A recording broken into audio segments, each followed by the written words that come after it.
Thanks for joining us here at 11. I'm John Adams. We begin tonight with a vigil held this evening for two West Lynn High School students who were critically injured in a crash last week. Our Celine Stevens is joining us from the newsroom with more. Celine? John, that's right. So these students, friends, and community members came out to support one another in front of West Lynn High School tonight in honor of Cameron Tosado and JC Platt. On September 18th, around midnight, authorities responded to a single vehicle crash along Southwest Borland Road near Southwest Turner Road. There they found the two 17-year-olds who were boyfriend and girlfriend severely injured. According to Cameron's family's GoFundMe, it was raining the night of the accident and they lost control of the car, crashing into a utility pole. JC's mom wrote in a statement in part that it's a miracle that these two beautiful souls were pulled out alive in such a horrendous accident. At the vigil, community members who spoke said it was not clear what exactly led up to the crash, but the only thing that matters to them now is Cameron and JC's recovery. Both are currently on life support and have already undergone surgeries and still have future surgeries coming up as soon as Monday. Before the vigil, I spoke with one of the organizers, Tiffany Murphy, who told me what she wants people to know. Right now, things are very critical, and what they want is prayer. They want people to lift them up in prayer, prayers of healings, and there have been some miracles that have happened with their recovery, and we just want that to continue, and that's what we're here to do. The vigil was live streamed for JC and Cameron's parents to watch from the hospital. Murphy says more vigils are planned and says everyone is invited to come out and give comfort and support no matter their belief. Their GoFundMe is linked on our website at kgw.com. John, back to you. All right, Celine, thank you. Such a tragic story. Well, Gresham police say a man has been arrested after crashing his vehicle into a home early Saturday morning. You can see the crash in this video we obtained from a neighbor. Police say the man, who has been identified as Billy Holt, admitted to eating food and watching sports on his phone while driving prior to the crash. He also told officers he had been drinking alcohol. And we spoke with a woman who lives in the room the driver crashed into. She was home with her roommates when it happened. I heard glass shattering behind me, and I screamed and just ran upstairs. The girls came running out of the rooms. What happened? What happened? I said, I think somebody threw something through my window. And so they ran outside. They're like, no, there's a car. There's a car ran into your window. Holt has been charged with DUI and reckless driving. In Hood River, another reminder of the risks of driving under the influence. Yesterday, officers were called to milepost 63 on westbound I-84 and found a car at the bottom of a ravine about 150 feet down. It took about an hour to get the driver out with the help of police, firefighters, paramedics, even the U.S. Forest Service. The driver was taken to the hospital and cited for DUI and reckless driving. Well, turning now to weather, not a bad way to start a new season. Fall is officially here now, but it's going to take a few days before we really start to notice our weather here changing.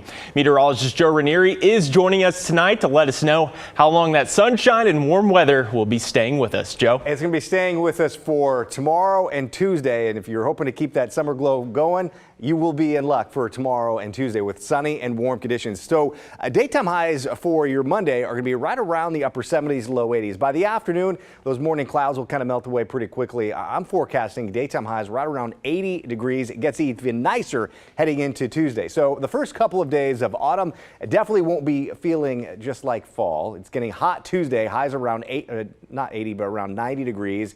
And then showers return by midweek. And if you're wondering, shouldn't we be done with temperatures close to 90 degrees? Yeah, we should be, because on average, the last day we see a temperature 90 or above is on September 6th, and the last 80 degree day of the year typically arrives by late September. But this year we're going to be kind of looking at some above average temperatures the first couple of days of fall. Currently we're looking at temperatures right around the upper 50s to low 60s up and down the Oregon coastline. A little bit cooler over in Florence at 54 degrees. But we have the ridge of high pressure that's going to be staying with us for the next couple of days. But I do have some changes that are going to be moving on shore. So yeah, the first couple of days of the week will be feeling more like summer. That won't be the case heading into Wednesday afternoon. I'll talk more about that in just a few minutes. All right, Joe, thank you. Well, developing tonight, Alaska Airlines says there was a ground stop for its flights at SeaTac Airport in Seattle as the airline dealt with what is calling a significant IT outage. Our newsroom has received a message that this is affecting other airports, including flights to here in Portland. Alaska says the issue has been resolved, but expects the impacts to linger and apologizes to impacted flyers. A traffic update for Highway 101. The Nacarney Creek Bridge north of Manzanita has reopened to single-lane conditions. It's after a delay in emergency repairs. Crews shut down the bridge early yesterday morning to remove concrete that was left hanging out after it was believed to have been hit by a car. Permanent repairs are set to begin later this month. Well, we're only a few months away now from Portland's government transition. Among the changes, community advocates hope a larger city council will bring better representation for residents who they say have been historically left out of City Hall decision making. Our Libby Dowsett shows us how a local coalition is working to educate people about the transition. In Eastside Portland neighborhoods, people are pushing for safer streets, sidewalks, and better traffic controls. Feels like, honestly, like this area has been forgotten and like there is no care or interest to like put any infrastructure in for people who live here. Maybe come here. Sasha Vufai says she and her dog were almost hit walking in their neighborhood, which lacks proper sidewalks and bike lanes. She says this area east of I-205 is nothing like other parts of the city where there are ample safety measures. The greenways are really well thought out. They all have like lights for the stop walks or the crosswalks for, pedestrians or bikers. The city of Portland released this map to show the city's 4 new council districts. Each will be represented by 3 council members, adding up to a total of 12 people on the new council, rather than the current 4 commissioners and mayor. Jenny Lee from the Coalition for Communities of Color says the condition on the east side of Portland was a compelling reason to make the change.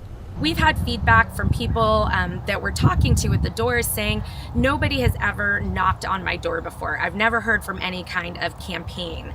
The goal of the new council structure is to better reflect Portland's varied neighborhood communities and allow councilors to be more available to work directly with residents on their individual needs. Those who serve people of color, refugees, and renters say the solutions lie in free Wi-Fi citywide, more interpreters, better communication. Neighborhoods like Mill Park, Lentz, and Powell Butte will soon be represented by councilors who live in those districts. Community advocates think that can only help connect people to their city government. When people feel like they have a clear voice in their elected officials, that they can see they represent them in their district, expect that people will feel more comfortable engaging, and we'll see elected officials and candidates out in the community more. Libby Dowsett, KGW News. Critics of Portland's new form of government have questioned whether changing so many things all at once is a good idea.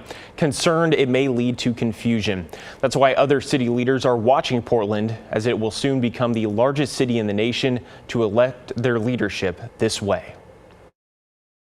One thing that Republicans and Democrats around our state are agreeing on today is that Dan Evans was a great leader.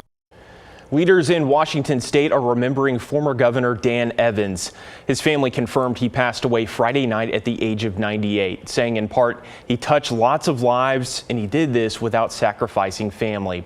Evans served as Washington's governor from 1965 to 77 and as a U.S. senator from 1983 to 88. One former Washington attorney general remembers Evans for his compassion. A lot of us remember when he opened the door in Washington state to bring in people from the South Vietnam boat lifts. Tens of thousands of refugees who had fled Vietnam, had nowhere to go. And he was easily one of the best, if not the best governor in America in the 20th century. Evans' wife Nancy died earlier this year. He is survived by his sons Dan Jr., Mark, and Bruce, and 9 grandchildren. The University of Washington also issued a release. The dean of the school named in his honor said he will forever remain one of Washington state's most distinguished leaders. In Vancouver, a show of support for people battling Alzheimer's, as well as the communities impacted by it. Earlier today, the Alzheimer's Association held one of its largest global events, the year's Walk to End Alzheimer's. Up to 700 people were expected to take part, including some who are battling the disease, caregivers, or people who have lost a loved one to Alzheimer's or dementia. On top of fundraising for a cure, they want all impacted people to know they're not alone in their struggle. This gives me hope It gives the people fighting it hope. It gives the caregivers every day hope that there's a cure in the future. The Area Alzheimer's Association expects to raise around $300,000 with this walk for dementia research, care, and support.